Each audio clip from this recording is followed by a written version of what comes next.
Hi, hello guys, my name is Mia Marie, and you are currently watching my Synastry Compatibility series where I go through all the 12 signs, sun signs, and how they get along. Now, as a general disclaimer, we reference so much more than just the sun sign for compatibility, but the importance of the sun and understanding someone's sun sign and accepting it and supporting it is that the sun sign describes the motives, the behaviors, the experiences that contribute to someone's sense of sanity. So we're not talking so much about what someone needs emotionally or how they flirt or what makes them great in bed, all of those very, romantic topics. We're talking about how to support someone's vitality, someone's sense of self, and someone's healing human journey. So keep in mind that this is just a gentle introduction, and you can get so much more by booking a session with me or another fantastic astrologer. When someone has their sun in Sagittarius, we see a soul that comes to earth in effort to understand, accept, and love the other, whatever that means to them. And their job is to turn around and teach the rest of us how to understand, accept, and love the other. They want the world to feel bigger. That is a quality of Sagittarian love or Sagittarian energy, is if it's good, make it bigger. It's ruled by Jupiter, and Jupiter is the planet that is the same size as all the other planets combined, but it's filled with nothing but hot air.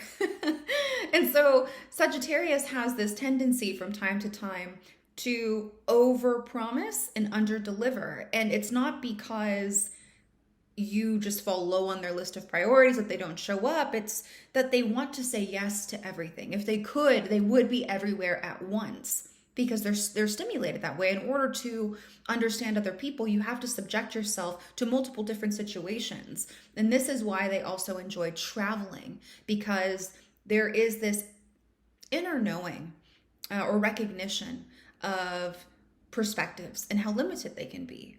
And so when they're traveling or they need to get away for a little bit, it's not just them needing a vacation and they're just running around, running away from responsibilities. They are actually doing soul work when they're out there. They're having conversations. They're learning about how other people operate in the world and what they believe and why they believe that.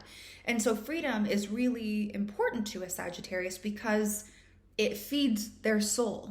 It contributes to their motive to learn, accept, and love. Now, Sagittarius is a fire sign, and it is Jupiter. So this is someone who feels really positive. They're optimistic, they're expansive, they're typically learned, they have a talent or skill, or there's just something that they know really well, and they seem to have, it's like they're born with this wise old man inside of them. They have wisdom to share with other people, and they often position themselves, low functioning, is like they're preaching at you, but they're a professor of sorts to the rest of us. Now, being the third fire sign, Sagittarius takes the ego that Aries has established, the personality that Leo has created and celebrated, and then goes, okay, I'm kind of done with the social thing. I'm ready for something bigger. What is the meaning of life? Why am I here? And so oftentimes they will subscribe to a specific belief system, a philosophy that they've learned, or they have some kind of religious background or religious association. And what you will see more often than not is that they grew up in an environment where certain beliefs were instilled in them. And there happens to be like an aha moment where they recognize either, yes, this is for me and I'm going to build on it, or, oh, I actually think that life works differently. Let me go and figure it out. Sagittarius has a reputation of being hesitant to commit. They like to keep their options open. And the main reason behind that is they're like a wild horse. They need to know that they can go anywhere, that they can explore anything at any time. And the idea of a relationship inherently means that there have to be boundaries somewhere. And they're like, what? Does that mean I have to stay in this stable? They tend to be extreme also. And so when things are presented to them, they'll take it to the fullest extreme. Oh, if I'm in a relationship, I'm just hanging out with you all day, and it makes them feel bound. And that goes against everything that they live for, everything that they stand for, everything that they're trying to accomplish. They have a big mission. They're a universally oriented sign. And so you can see why as soon as they think of relationship, it's like, no. But what I found is that Sagittarius characters are excellent in relationships, but so long as you are willing to be truthful and to have honest conversations about what the other person needs, and there needs to be a mutual respect and understanding for the other person's agenda. So if you are someone who is independent and you have your own hobbies and your own life going, then this should be a pretty easy match because they do always come back.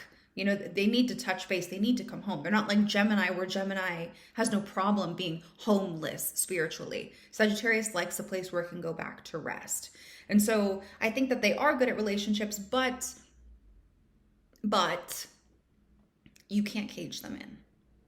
If they want to travel for a couple of weeks alone, you have to be able to manage your own insecurity and be like, you know what? I see what you're doing. I support you. Have fun. Have the best time of your life.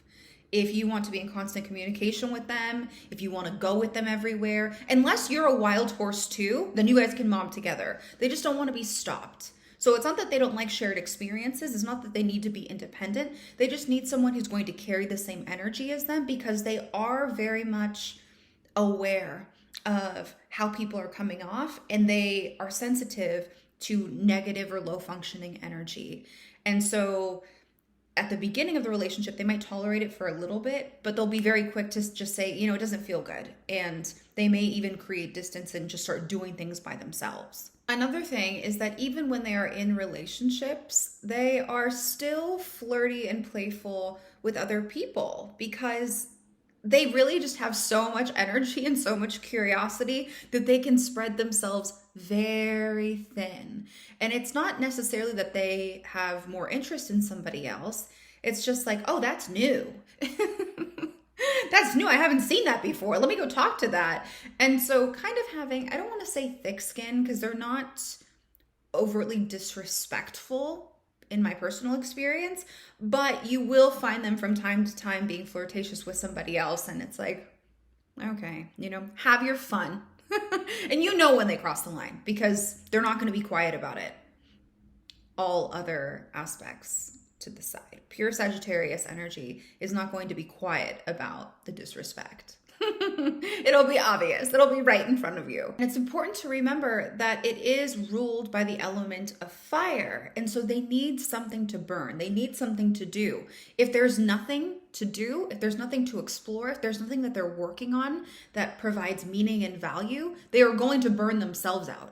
And because they're so optimistic, they're going to forget what it feels like when they push themselves to that extreme or when they're unstimulated in that way.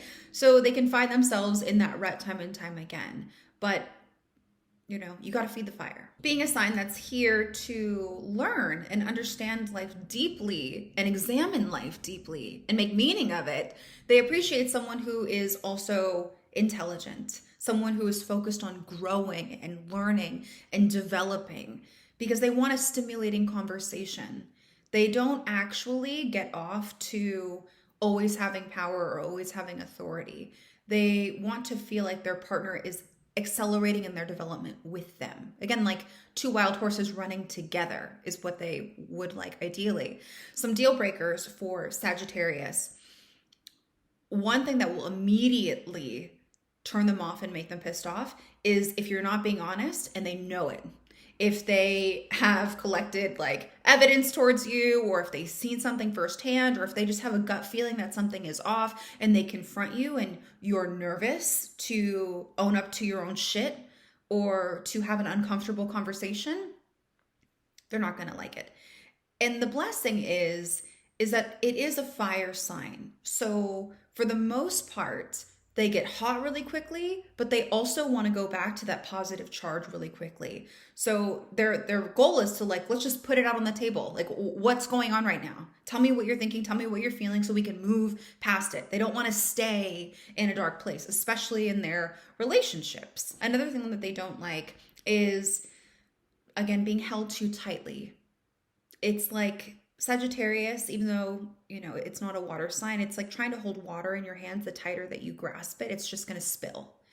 It's a slippery lover. It has parallels to like the theory of money and abundance. It's a slippery lover. And so it comes to you and it stays with you so long as you are willing to share it.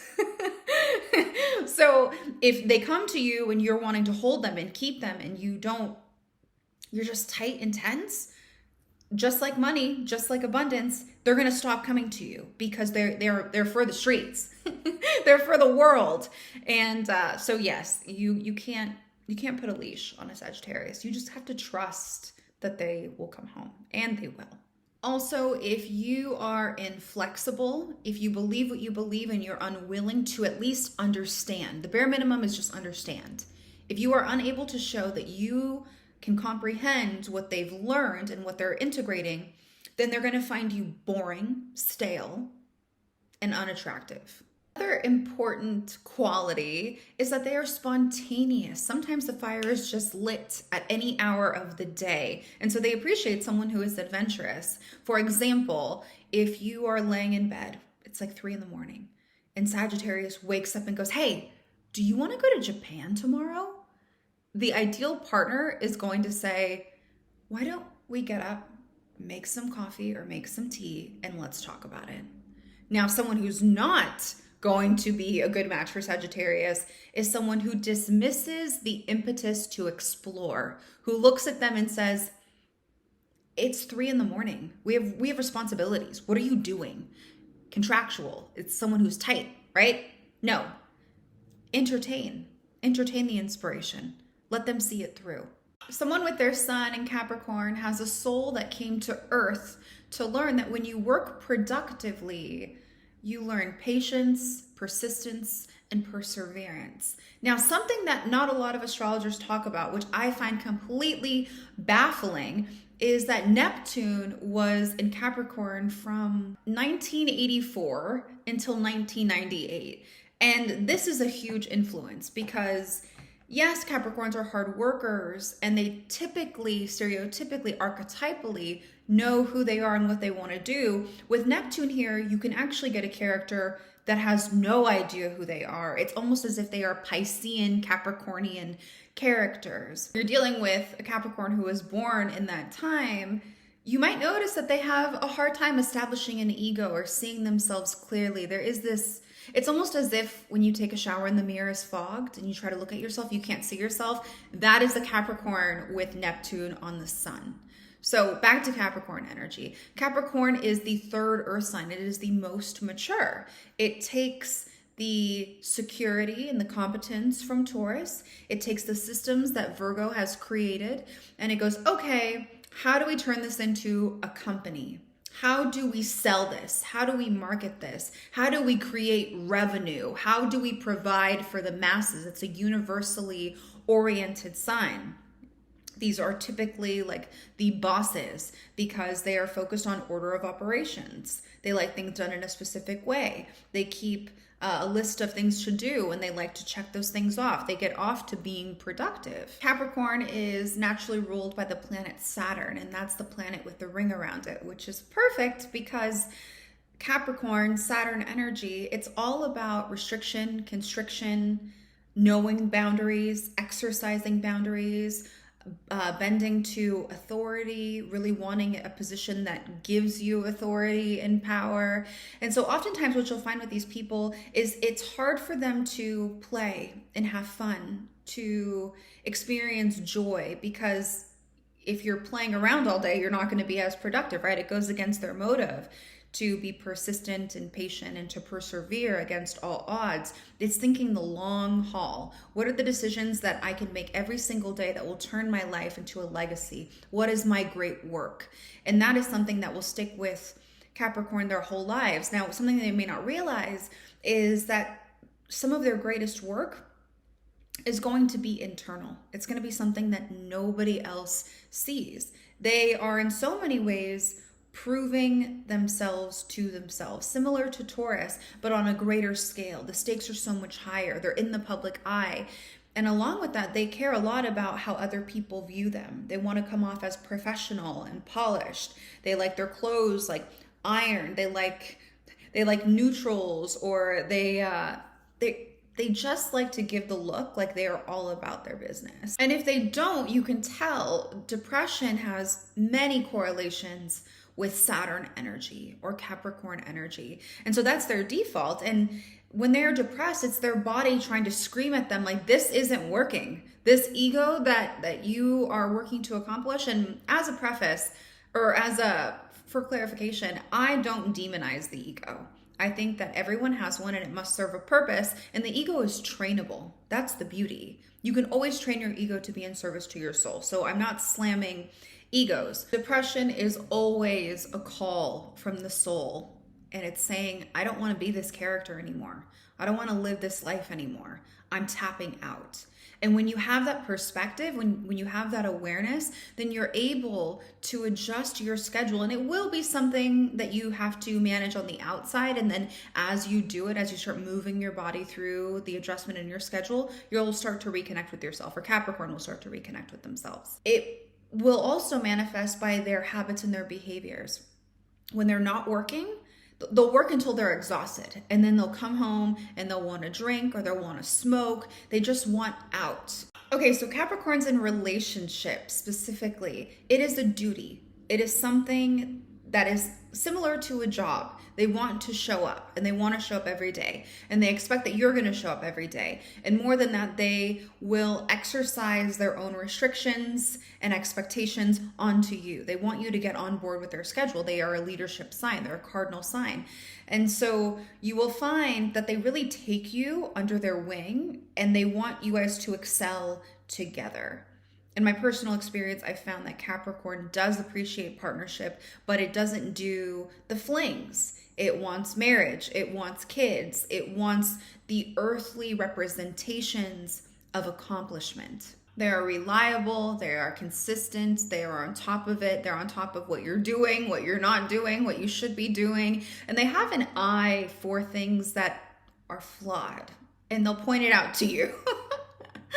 They can kind of have a more serious or stoic attitude towards life, and it's very matter of fact when you're with them. They have this dry quality to their personality that people can find endearing. Now, some deal breakers with Capricorn. If you are not thinking long term, if you don't want a serious relationship, if you don't want to be married or have children or buy a house or grow old together, that is a Capricorn thing, then they will dismiss you quite quickly. They don't want to entertain games, and they don't appreciate when you try and toy with them because they will show up for you. They take life seriously, and they take themselves seriously, which means they also take you seriously, and they expect you to act as a mature, grown, and responsible adult at all times. Now, if you're someone who's a little bit more spontaneous, like for example, in my personal experience with Capricorn, I like to do things on a whim. I can't stand a plan. I like just putting myself out there and having a fun time, watching where life takes me. If you have that type of an attitude, they are going to contract.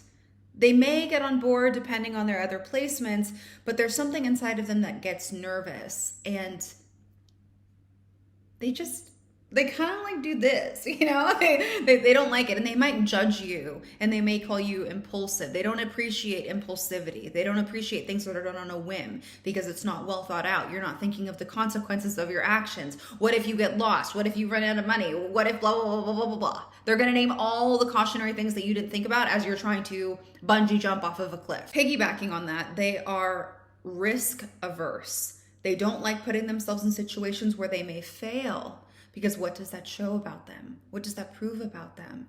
That means that they aren't this authoritarian character or authoritative character, depending on whichever one they subscribe to, high functioning, low functioning. They don't like to look stupid. They like to come off as someone who can manage the masses. And so they will avoid situations where there is a greater probability that they will fall on their face, or they have a hard time surrendering to the unknown. And they will criticize you for putting yourself in that situation until they see that you have been successful. So if you're someone who enjoys challenge, risk, and thrills, expect to have like a sit-down conversation where it's like, they're the principal and you're the student, and they're like, listen to me. This is the rules. This is what we do. Another thing they won't appreciate is if you don't take your life seriously. If you are not accomplishing things on a daily basis, or if you have nothing to prove for your day, or your energy or your effort, they like to show their person off. They like to feel as if they have also won a prize. They are a prize, and so is their person. They like the power couple idea. And so if are a little bit, if you're not as ambitious, or if your ambitions don't yield material, again, representations of success and accomplishment, they're not going to gravitate towards you. But all in all, they're about their business. And if you are with them, then you are their business. So they're focused on the long term. They want commitment. They will show up for you. They will want to provide for you. They will want to make you feel like your relationship is stable and your home space is stable, and you guys can do whatever you like because you have the funds in the bank. Sun in Sagittarius, Sun in Capricorn. Now, textbook astrology will tell you that these two are not compatible, and for the most part I see the very obvious differences, but from an esoteric astrology perspective, I think that these two will get along better than we expect, and it's because they're born within a month of each other, which means that it's probable that Sagittarius probably has some Capricorn placements, and that Capricorn probably has some Sagittarian placements, which lessens the blow and allows avenues for connectivity. So to begin with, we have a fire sign and an earth sign. Sagittarius is fueled by moving its body. Capricorn is fueled by resting and relaxing, as you would expect for a human. And so these two are on opposite rhythms. It may be hard for Capricorn to keep up with Sagittarius as it relates to, hiccups, traveling, staying out late, socializing. Capricorn can be in motion for a long time, but it has to be like within a company or like within four walls. It doesn't like to run around all over the place. It just the battery will die more quickly. And so you guys will have to manage how you're spending your time and budgeting your energy. Now, on top of that, these are two universally oriented signs, which means that they're both focused on the bigger picture. But Sagittarius is taking a more philosophical approach where it's trying to make meaning of life. And it's curious about what the other people are doing and why they believe what they're believing. And it tends to seek answers that Capricorn doesn't have in a respect for, to say it quite frankly. Sagittarius is like, life is limitless, we are boundless, we are all one. And Capricorn is like, no, actually there are boundaries. We do need to say no every once in a while. And if we have no boundaries, then we have no order. We have, a society that is rooted in chaos and dysfunction. And so we have someone Sagittarius who says yes to life and someone Capricorn who says no to life. And these two can kind of bicker over that. Sagittarius will be irritated potentially by Capricorn's desire to box them in or, plan their life out to a T. And Capricorn will be irritated by Sagittarius's larger than life. It seems as if Sagittarius just doesn't care in a way that makes kind of Capricorn jealous, I think, because they would love to relax. And I think that's where the remedy is that these two signs, when they mix together, they actually do have a really beautiful sweet spot where Sagittarius needs to learn to say no. It needs to think long term. It does need to balance its soul with its humanness, the expectations of living a life that is stable. And Capricorn needs to remember to stay connected to its soul and its body, that we are working for a purpose. We're working to feel something on the inside, to get that reward on the inside.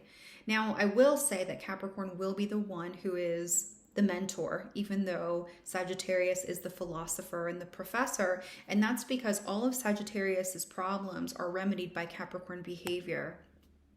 And so, sometimes Sagittarius just, when it doesn't know what to do, it just starts shooting arrows up of possibility. Like, I could go here, I could go here, I could go here. And they can run around like a wild horse, wasting their time and energy in a way that if they had just made a simple plan and just pinpointed like a couple of things, they could have channeled that energy to accomplish something that they would consider a great work that directly impacts other people, maybe even in a marketable way. But typically in this relationship, if a Capricorn is listening with love, as a Sagittarius is complaining about life things. And try this yourself. If you're a Sagittarius, try bringing your problems, laying your problems at the feet of a Capricorn, and just see what they have to say. And I would suspect at first you're like, huh? Like, whoa, that feels tight. That feels like a no. That doesn't feel good. But ask yourself how you can translate that into something that makes sense in your life.